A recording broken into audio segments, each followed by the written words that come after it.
इसलिए मैंने जो आज ये गेटअप अपनाया है, यही दिखाने के लिए अपनाया है कि ईडी और सीबीआई के द्वारा लोकतंत्र की हत्या की जा रही है बीजेपी के। कानून अंधा था पहले, लेकिन अब तो उसमें अकल भी आ गई है, तो सारे छापे विपक्ष के पास ही तो जा रहे हैं उसके। ईडी और सीबीआई विपक्ष के घरों पे जा रही है। देखिए, मोदी जी के तो जुमले होते हैं, मोदी जी की कोई गारंटी या बात नहीं होती। संविधान खत्म होने पे उतारू है बीजेपी, हमें इसको रोकना है। संविधान अभी है, हमें भरोसा है। 2024 लोकसभा चुनाव आते आते संविधान बचाओ तानाशाह हटाओ की जो लड़ाई है वो तेज हो गई है। एक तरफ सत्ताधारी पार्टी है जो 400 पार का नारा देती है, उसी के साथ कुछ एमपीज बड़ी बात कहते हैं कि 400 पार का नारा इसलिए दिया जा रहा है ताकि संविधान में संशोधन किया जा सके, संविधान को बदला जा सके। लेकिन आज अंबेडकर साहब जी की जयंती है, जो रचयिता रहे हैं, जिन्होंने अपने खून पसीने से देश का संविधान बनाया, उसी का देख सकते हैं जो एक तरीके से जन्मतिथि है, उस पर लोग यहाँ पर आप देख सकते हैं मेरे साथ जो लोकतंत्र की हत्या बंद करो हाथ में आप देख सकते हैं तराजू है। एक तरफ ईडी सीबीआई और एक तरफ लोकतंत्र है, यानी कि दिखाना चाहते हैं कि पलड़ा किसका भारी है। और आंखों पे पट्टी और काले कपड़े पहने हुए हैं। इनसे सीधा जुड़ूंगी। क्या नाम है आपका? मेरा नाम अमजद मलिक है। अमजद मलिक जी, क्या दर्शाना चाहते हैं आप अपने इस हुलिये से? देखिए, मैं ये दर्शाना चाहता हूँ कि कानून अंधा तो था ही, अब वो अकलमंद भी हो गया है, उसमें अकल आ गई है। और इतनी अकल आ गई है कि जितनी भी कानूनी कार्रवाई हो रही है सारी विपक्ष के नेताओं पे हो रही है। बीजेपी के नेताओं पे, सत्ताधारी पार्टी पे कोई कार्रवाई नहीं है, जबकि सारे भ्रष्टाचारी, सारे घोटालेबाज बीजेपी के अंदर आ गए। तो इसका मतलब तो विपक्ष अब साफ सुथरी है, क्योंकि उसमें तो घोटालेबाज कोई भ्रष्टाचारी है ही नहीं, सारे तो बीजेपी में आ गए। फिर विपक्ष पे ही क्यों कार्रवाई, विपक्ष के नेताओं पे क्यों ईडी का नोटिस, क्यों सीबीआई का नोटिस? इसलिए मैंने जो आज ये गेटअप अपनाया है, यही दिखाने के लिए अपनाया है कि ईडी और सीबीआई के द्वारा लोकतंत्र की हत्या की जा रही है बीजेपी के द्वारा जी। लेकिन मोदी जी कह रहे हैं भ्रष्टाचार पर मेरा एक्शन चल रहा है, अभी ट्रेलर है, बड़ी पिक्चर बाकी है, एक एक करके सारे भ्रष्टाचारी अंदर जाएंगे। जरा मोदी जी से पूछ लीजिए कि एक भी जितने नेता आपके पास, देखिए विपक्ष के 25 घोटालेबाज भ्रष्टाचारी नेता बीजेपी में शामिल हुए। यानी आप मानते हैं वो पहले विपक्ष में थे और भ्रष्टाचारी थे? बिल्कुल बिल्कुल भाई, उनकी नजर में तो भ्रष्टाचार, जब उन्होंने घोटालों का आरोप लगा दिया, वारंट भेज दिया, तो भ्रष्टाचारी है उनकी नजर में। तो ईडी तो उनकी है, वारंट तो वे भेज रहे हैं। तो जब वे बीजेपी में आ गए, 25 नेता ऐसे आए हैं जो जिन्हें बीजेपी वाले कहते थे, नरेंद्र मोदी जी कहते थे खुद, और देवेंद्र फडणवीस जी कहते थे कि अगर हम सत्ता में आए तो चक्की पीसिंग एंड पीसिंग एंड पीसिंग, धर्मेंद्र स्टाइल में बोलते थे। अब उनसे पूछ लीजिए कहाँ है अजीत पवार, उन्हें डिप्टी सीएम बना दिया। छगन भुजबल कहाँ है, हिमंता बिस्वा शर्मा कहाँ है, जनार्दन रेड्डी कहाँ है? ये जितने भी बड़े बड़े भ्रष्टाचारी थे सारे तो बीजेपी में आ गए हैं। अब विपक्ष के पास बचा क्या है? अब तो विपक्ष के पास ईमानदारी है, विपक्ष से ज्यादा ईमानदार कोई है नहीं आज की डेट में। और आपने आंखों पे पट्टी भी लगाई हुई है, क्यों लगाई हुई है? हाँ मैम, ये तो मैंने आपसे बताया ना कि कानून अंधा था पहले, लेकिन अब तो उसमें अकल भी आ गई है, तो सारे छापे विपक्ष के पास ही तो जा रहे हैं उसके। ईडी और सीबीआई विपक्ष के घरों पे जा रही है। बीजेपी के आप मुझे बता दीजिए जितने नेता इसमें आए, 25 नेता आए, 25 में से 23 नेताओं के जो भ्रष्टाचारी थे, घोटालेबाज थे, उनके या तो केस रफा दफा कर दिए या बिल्कुल ताला लगा दिया, बिल्कुल उनपे कोई कार्रवाई नहीं होगी। अब मुझे तो तरस उन पे आता है कि वे दो कौन से हैं बेचारे, उनको ढूंढना चाहिए जिनके केस माफ नहीं हुए। इनके केस बड़ी बात कह रहे हैं। लेकिन मैं एक और सवाल करूंगी। आपने कहा कि यहाँ पे संविधान बचाओ तानाशाह हटाओ, कौन से संविधान को आप बचाने की कोशिश कर रहे हो? तानाशाह आप किसको कह रहे हैं? देखिए, तानाशाह तो सभी को पता है, बीजेपी के अलावा कोई है नहीं।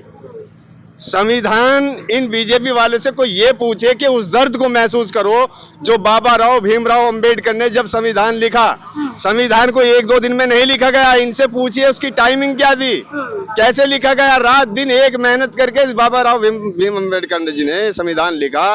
2 साल 11 महीने 18 दिन में बन के तैयार हुआ, जिसे आज बीजेपी वाले सिर्फ 400 पार लेके खत्म करना चाहते हैं। वो बीजेपी के नेता खुला कह रहे हैं कि आप हमें 400 पार दो, जब ही संविधान खत्म होगा, इससे पहले संविधान खत्म नहीं हो पाएगा। लेकिन पीएम मोदी तो कह रहे हैं खुद बाबा अम्बेडकर भी आ जाएंगे तो भी संविधान नहीं बदल सकता। हमारे लिए गीता, कुरान और एक तरीके से रामायण की तरह है संविधान। देखिए मोदी जी के तो जुमले होते हैं, मोदी जी की कोई गारंटी या बात नहीं होती है। जो गारंटी शब्द वो बार बार गारंटी कर रहे हैं नहीं, ये गारंटी पहली बार अरविंद केजरीवाल जी ने पंजाब के अंदर इस्तेमाल किया था गारंटी शब्द का, जब से मोदी जी ने ये पकड़ लिया गारंटी गारंटी। उससे पहले बता दीजिए कितनी गारंटी थी मोदी जी की। और मोदी जी की तो कोई गारंटी होती नहीं है। हमारी माता नरेंद्र जी की धर्मपत्नी जसोदा बहन को तो इन्होंने भगवान जी के सामने फेरे लेते हुए गारंटी दी थी कि मैं जिंदगी भर तुम्हारा साथ निभाऊंगा, हर दुख सुख में तुम्हारा साथ दूंगा, हर परेशानी में तुम्हारे साथ रहूंगा। अरे जब उस परेशानी को ये भूल गए, उस गारंटी को भूल गए, तो आम आदमी की गारंटी क्या ये निभाएंगे? लेकिन आपने बात किया यहाँ पे केजरीवाल जी की जेल के अंदर है इस समय, क्या लगता है क्या उनकी मुश्किलें कम होंगी चुनाव से पहले या इसी तरीके से अंदर रहेंगी? देखिए हम आंदोलन कर रहे हैं, आज हमने शपथ ली है, संकल्प लिया है कि संविधान को हम मिटने नहीं देंगे, भले ही चाहे हमारी जान चली जाए। कैसे बचाएंगे संविधान? संविधान को हम सड़कों पे उतरेंगे, अदालत से दरख्वास्त करेंगे। भाई देखिए आपने तो कहा कानून अंधा हो चुका है, क्या लगता है कानून सुनेगा? देखिए अंधा तो शुरू से है, लेकिन फिर भी आम लोगों के लिए कानून से बड़ा तो कोई है ही नहीं। आज भी किसी के साथ लड़ाई झगड़ा हो जाए, दंगा फसाद हो जाए, वो कहाँ जाता है? यार कानून पे भरोसा है उसे, कानून के पास ही जाएगा जी, मैं तो कानून से लड़ूंगा। यही तो कह रही है भारतीय जनता पार्टी की। देखिए कानून का मामला है, कानून ने उनको गिरफ्तार किया है, कुछ तो किया होगा तभी तो अंदर गए हैं। कानून पर आप लोग भरोसा कीजिए, क्यों भारतीय जनता पार्टी पर आप? नहीं देखिए हम ये नहीं कह रहे कि एक संविधान खत्म हो गया, हमने ये किसी नेता ने या किसी कार्यकर्ता ने नहीं कहा होगा कि संविधान खत्म हो गया।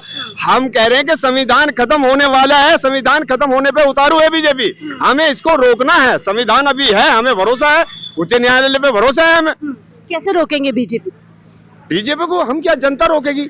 देखिए जेल का जवाब जनता के पास वोट है, जेल का जवाब हम वोट से तो कह रहे हैं राम मंदिर बनाया है हमारे लिए, राष्ट्र सुरक्षा सबसे पहले है, मंदिर बनाया और इसी के नाम पर हम वोट देंगे। देखिए अभी 1-2 दिन पहले मनोज तिवारी जी TV9 भारतवर्ष पे बैठे हुए थे, उनसे सवाल पूछा गया, उनसे ये कहा गया कि भाई आप जो मंदिर प्राण प्रतिष्ठा में नहीं गया मंदिर की, वो सनातनी नहीं है। तो आप भी तो मनोज वाजपेयी भी नहीं गए हैं प्राण प्रतिष्ठा में, से मनोज वाजपेयी भी नहीं गए और मनोज तिवारी भी नहीं गए, और जने कितने ऐसे नेता हैं बीजेपी के जो प्राण प्रतिष्ठा में नहीं गए, तो इसका मतलब वे सनातनी नहीं है।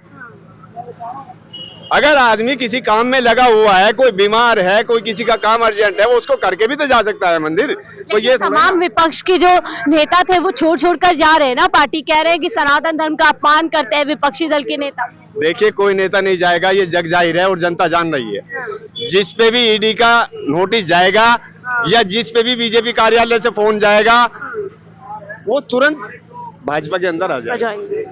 ये सीधी सी बात है। अभी आप देख लीजिए जनार्दन रेड्डी, ये वही जनार्दन रेड्डी है ना जो बिलारी से तड़ीपार है, जो 40 करोड़ रुपए की रिश्वत दे रहा था जज को, 40 करोड़ रिश्वत की पेशकश की थी जज साहब को। ये वही जनार्दन रेड्डी है तड़ीपार। लेकिन अब तो वो हो गया, अमित शाह जनार्दन रेड्डी कहने लगे मिल बैठेंगे 2 यार, तू भी तड़ीपार मैं भी तड़ीपार। मोदी जी कह रहे हैं 4 जून 400 बार फिर एक बार मोदी सरकार। नहीं ये सब उनका सपना है, ये सपना ही रहेगा, ये हकीकत नहीं है। बिल्कुल आपको भी जुमला लगा? हाँ जी। कैसे जुमला लगा? इससे पहले मोदी जी ने कहा था कि सबके अकाउंट में 15 लाख रुपए आएंगे, आए क्या? आपके आए? आपके आए? इससे पहले क्या आए थे कि मैं एक मजबूत राष्ट्र बनाऊंगा, बनाया क्या? बीजेपी एक हुआ। आपको क्या लगता है? हाँ, अब आपको लगता है जो 24 में 400 पार का नारा दिया जा रहा है, क्या वो पूरा हो पाएगा? जी बिल्कुल नहीं। हमसे बात करने के लिए तो संविधान बचाओ तानाशाह हटाओ, इसी के तहत लगातार आम आदमी पार्टी अपना प्रचार प्रसार कर रहे हैं और अब इसी में एक साथ में जुड़ गया है कि जेल का जवाब वोट से। लेकिन इसका जवाब वक्त रहते मिलेगा। क्या 2024 में कुछ कमाल हो पाएगा?